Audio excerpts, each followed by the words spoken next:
istəyirsən bəhanəsiz get. Oyatma mürgülü xatirələri. Səsi həmin səsdir, baxışını gey. Gedirsən səsində yad olsun bari.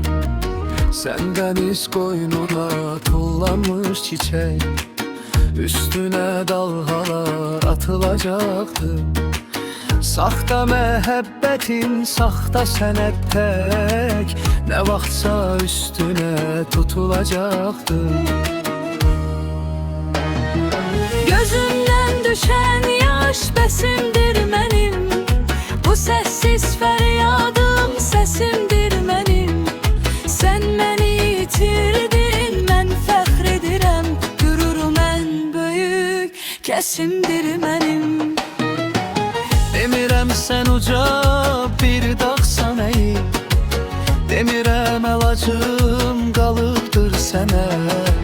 Nə səndə məhəbbət qara pul deyil, nə məndə dilənçiyəm, əl açım sənə.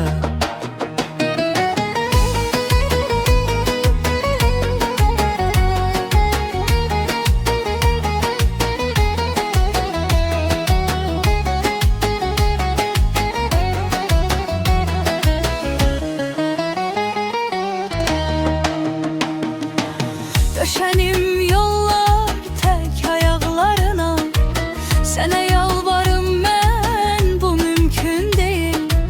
Qoymaram qəlbim tək vüqarımsına.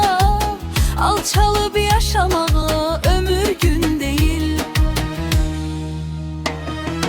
Gözümdən düşən yaş bəsimdir mənim. Bu səssiz fəryadım səsindir mənim. Sən məni itirdin, mən fəxr edirəm. Qürurum ən böyük kəsimdir mənim. Getmək istəyirsən o yolda sən. Bir cüt göz baxacaq arxanca sənin. Getdinmi geriyə dönmək istəsən, tikanlı yastığa dönəcək yerin. Getmək istəyirsən, nə danış, nə din. Yaxın yol, uzaqlar, dumanda çəndə. Nəyimi sevmişdin, deyə bilmədin. İndisə yüz eğib, görürsən məndə. Gözümdən düşən yaş bəsimdir mənim.